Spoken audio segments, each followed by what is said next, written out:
다 같이 한 목소리로 봉독하시겠습니다. 그곳에 스루야의 아들 세 아들 요압과 아비새와 아사엘이 있었는데 아사엘의 발은 들로르같이 빠르더라. 아사엘이 아브넬을 쫓아 달려가되 좌우로 치우치지 않고 아브넬의 뒤를 쫓으니 아브넬이 뒤를 돌아보며 이르되 아사엘아 너냐 대답하되 나로라. 아브넬이 그에게 이르되 너는 왼쪽으로나 오른쪽으로나 가서 청년 하나를 붙잡아 그의 군복을 빼앗으라 하되 아사엘이 그에게 하기를 그렇게 하기를 언하지 아니하고 그의 뒤를 쫓음에 아브넬이 다시 아사엘에게 이르되 너는 나 쫓기를 그치라. 내가 너를 쳐서 땅에 엎드러지게 할 까닭이 무엇이냐. 그렇게 하면 내가 어떻게 내 형 요압을 대면하겠느냐 하되 그가 물러가기를 거절하매 아브넬이 창 뒤끝으로 그의 배를 찌르니 창이 그의 등을 깨뚫고 나간지라. 곧 그곳에 엎드러져 죽음에 아사엘이 엎드러져 죽은 곳에 이르는 자마다 머물러 섰더라. 아멘. 네, 기도하겠습니다. 하나님 아버지, 오늘도 주님 앞에 나와 이렇게 예배드림으로 하루를 시작하게 하시니 감사드립니다. 하나님, 우리가 주님을 원합니다. 하나님, 우리가 주님의 그 은혜를 사모하며 주님의 얼굴을 구하며 나아갑니다. 하나님, 우리에게 더 충만하게 부어 주시옵소서. 하나님을 아는 지혜와 지식이 더욱더 날이 가면 갈수록 더욱 자라나게 하시며 하나님을 믿는 믿음 가운데 우리가 더 들어갈 수 있도록 우리를 인도하여 주옵소서. 우리가 더 성령으로 충만하여져서 하나님 일을 넉넉히 감당하기 원합니다. 하나님 주의 능력으로 주의 능력의 띠로 띠띠어 주시고 하나님 온전히 주님의 말씀을 증거하며 하나님 살아계심을 드러내는 그런 시간 될 수 있도록 하나님 축복하여 주옵소서. 이 시간도 함께 하실 줄 믿사오며 예수님의 이름으로 기도드립니다. 아멘. 제가 이번에 새벽 설교를 준비하면서 갑자기 이제 문득 이런 생각이 났습니다. 아사엘의 이제 발은 들로르같이 빠르다. 도대체 얼마나 빠른 걸까? 이 말에 이제 검색을 안 해볼 수가 없었습니다. 갑자기 너무 궁금해져서 설교 준비를 하다 말다가 유튜브를 검색해 봤는데요. 이 노래를 검색해 보니까 노래는 엉덩이가 또 하얀 특징을 가지고 있습니다. 그 하얀 엉덩이를 가지고 이렇게 실룩거리면서 이게 날렵하게 뛰는데 이게 얼마나 이게 귀엽던지. 근데 노래가 생각했던 것보다 훨씬 빠르더라고요. 시속 한 80km 정도까지는 달릴 수 있다고 합니다. 달리는 그 말이 한 60에서 70km 정도인 걸 감안하면 진짜 노래가 정말 빠르다는 것을 우리가 알 수 있습니다. 우리 세상에서 가장 빠른 사람 우사인 볼트도 시속 한 44km가 되는데요. 그래서 이 둘의 대화가 과연 어떻게 이루어질 수 있었는가 항상 궁금했는데 이번 말씀을 준비하면서 어느 정도 납득이 좀 됐습니다. 이 둘의 대화가 불가능한 일은 아니었겠구나. 왜냐하면 지금 아브넬은 도망가고 있는 상황인데 그래도 군대 장관인데 이렇게 직접 달려서 도망칠 상황은 아니었을 테고 아마 분명히 이 달리는 말을 탔을 거란 말이죠. 그런데 지금 아사엘은 달려가고 있습니다. 본문 19절을 자세히 보시면 그냥 쫓아가대가 아니라 쫓아 달려가대라고 되어 있어요. 그래서 말을 타고 가는 아브넬과 달려서 쫓아가는 아사엘이 어떻게 대화가 이루어졌는지를 어느 정도 납득이 이루어졌는지 어느 정도 납득이 됐습니다.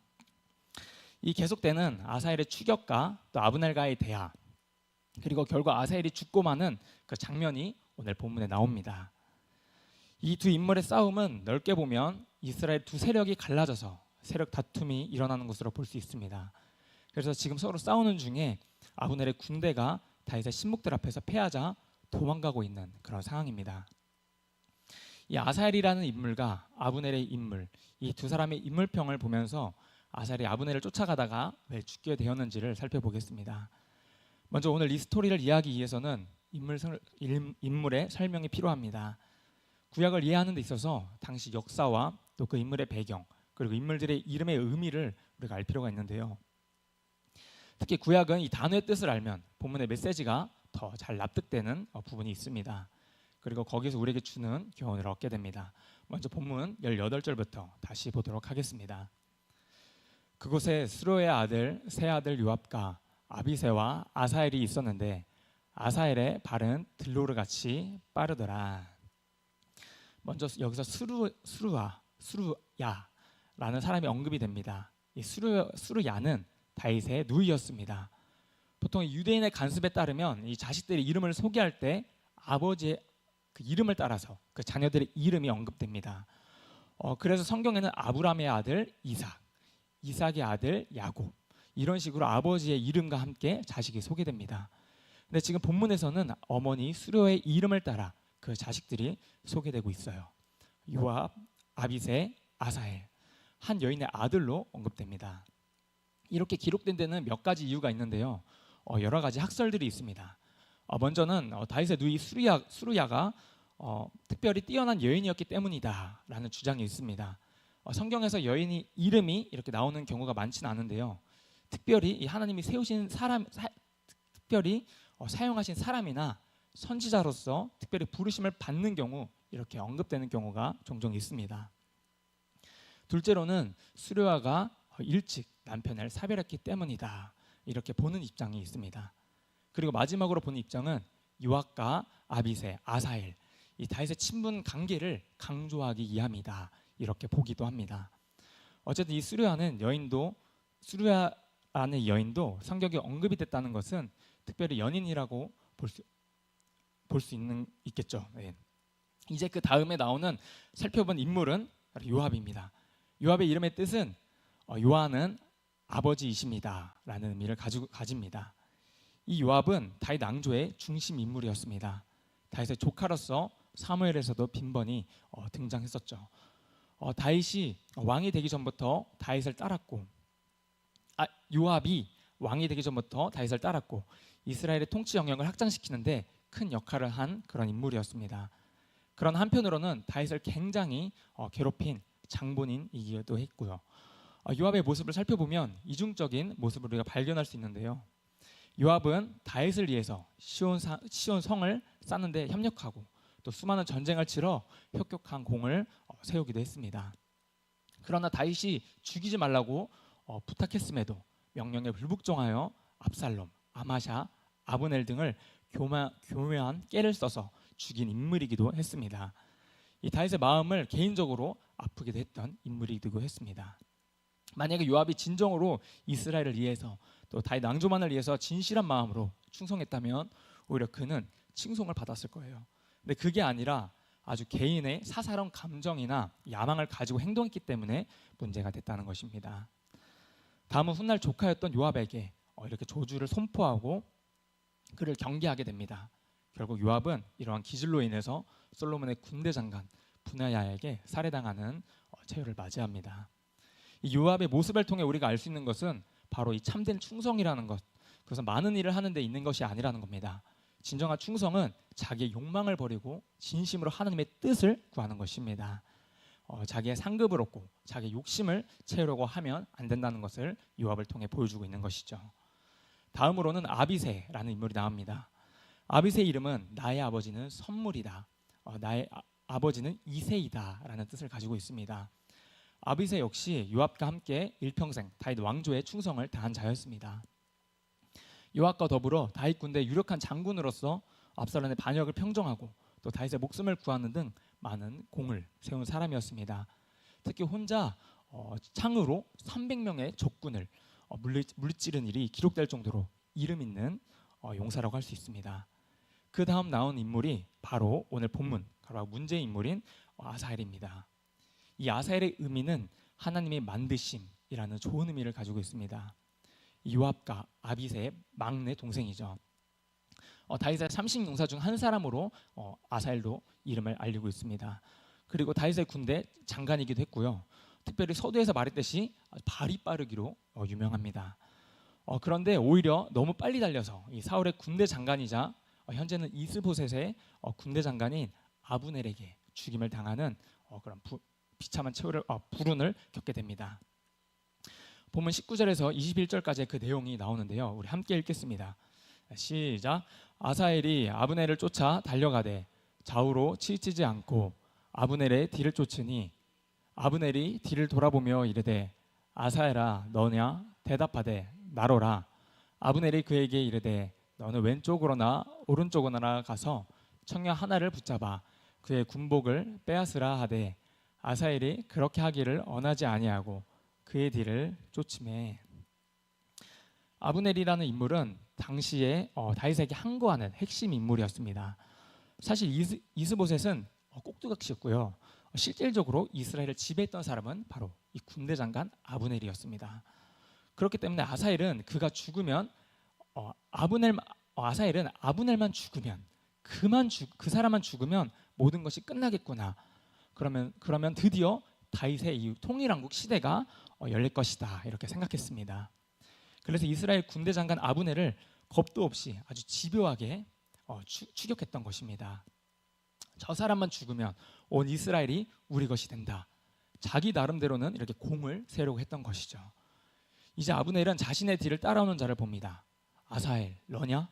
라고 묻습니다. 그랬더니 그래 나다 이렇게 말합니다. 사실 이 장면이 상상해보면 조금 웃긴 장면인 게 아브넬은 말을 타고 있고 아사엘은 열심히 아브넬의 뒤를 쫓아서 이렇게 달려가면서 둘이 주고받고 있는 대화입니다. 이게 좀 어떻게 보면 이 장면이 상상해보면 좀 웃긴 장면이기도 합니다. 너냐? 그래 나다. 약간 이런 대화를 나눌 정도면 아사엘이 진짜 빠르긴 했나 봅니다. 그리고 아브넬은 아사엘에게 경고합니다. 더 이상 나를 쫓아오지 마라. 너는 내 상대가 안 된다는 거예요. 나 대신 젊은 군사 한 사람 붙잡아서 군복을 벗겨 가지고 가라 말합니다. 아브넬도 아사엘을 죽이고 싶지는 않았던 모양입니다. 원래 이스라엘 한 민족, 한 핏줄이니까 굳이 피를 흘리기는 싫었을 것입니다. 그러나 아사엘은 그 말을 듣지 않습니다. 수르야의 아들들의 공통적인 특징을 보시면요, 싸움을 잘하고 용맹스럽습니다. 그러나 반면에 또 고집스럽고 또 불같은 성격, 급한 성격을 가지고 있는 것을 우리가 성경을 통해 알 수 있습니다. 그러니 이 아사엘이 아브넬의 말을 듣기는 했겠습니까? 지금 아사엘은 어떻게든 아브넬을 죽여서 공을 세우고자 하는 마음이 너무 컸기 때문에 이 다른 사람의 말이 들리지 않습니다. 근데 현실적으로 봐도 아무리 아브넬이 나이가 들고 힘이 빠졌다고 해도 그래도 명색이 군대 장관인데 어찌 상대가 됐겠습니까? 그런데도 아사엘은 계속 아브넬을 쫓습니다. 그래서 무엇인가를 직접 겪어보고 이렇게 당하기 전에 미리 객관적으로 이 현실과 이 주제를 파악하고 또 한치 앞을 내다볼 수 있는 지혜와 안목이 필요한 것 같습니다. 절대 자신의 능력을 가대평가하면 안 된다는 것이죠. 그리고 결국 22절에 이런 결과를 초래합니다. 네, 이렇게 나옵니다. 22절입니다. 아브넬이 다시 아사엘에게 이르되 너는 나 쫓기를 그치라. 내가 너를 쳐서 땅에 엎드러지게 할 까닭이 무엇이냐?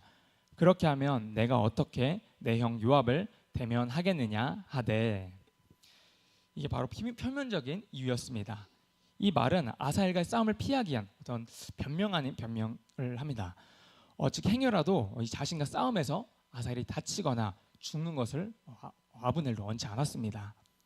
이것을 보면 아브넬도 아사엘이 자기 상대가 되지 않는다는 것을 단번에 알았습니다. 또한 괜히 아사엘을 건드렸다가 또 죽였다가 요압을 자극하면 자신에게도 좋지 않다는 것을 알았습니다.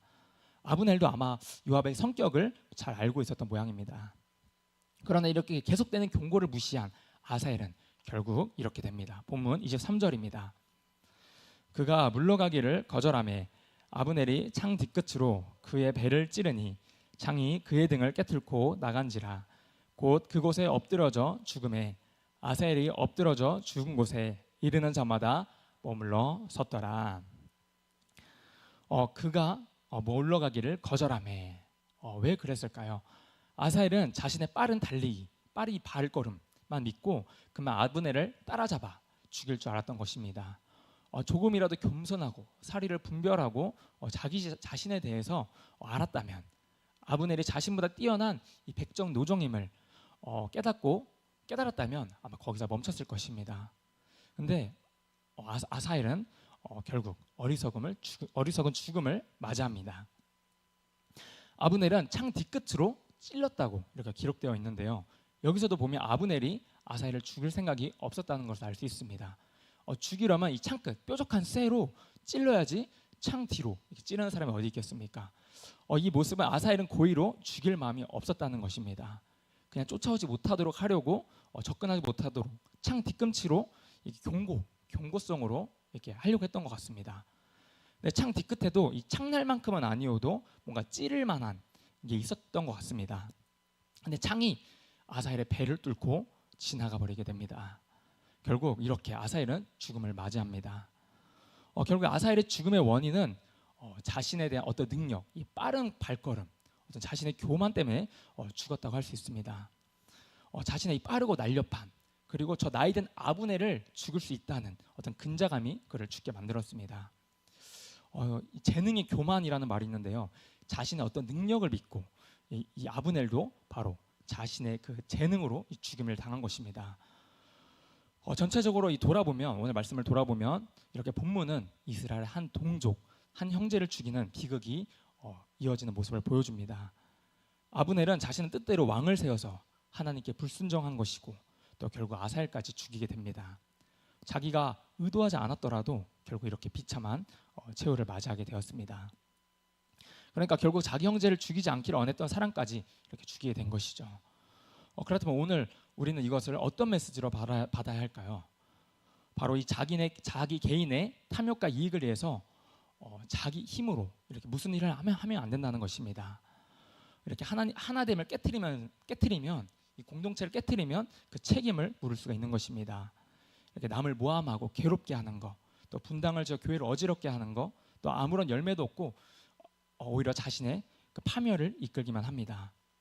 그러면 열심히 하는 것보다 더 중요한 것은 우리가 무엇을 위해 열심히 하는가를 바르게 우리가 아는 것입니다.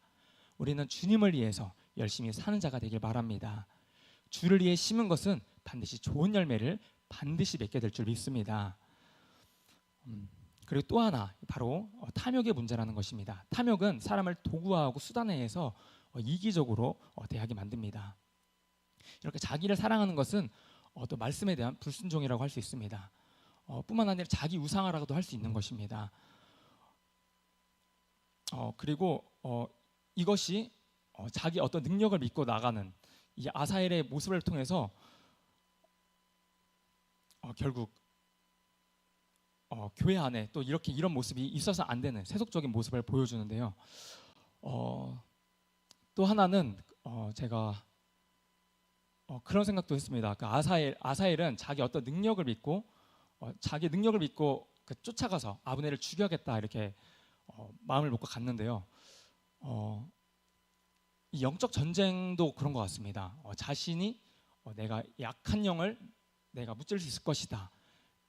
근데 이것도 영적인 원리가 필요합니다. 이 성경 말씀을 제대로 알고 영적 원리를 알아야 마귀를 넉넉히 대적할 수 있는 것이고, 또 기도가 막히거나 신앙생활을 하는 데 있어서도 내 힘과 내 의지를 믿어서는 안 되는 것이죠. 하나님을 의지하고 나아갈 때 우리가 영적 전쟁에서 승리하고 또 우리가 결국 하나님의 뜻을 이루게 될 줄 믿습니다. 네, 기도하겠습니다.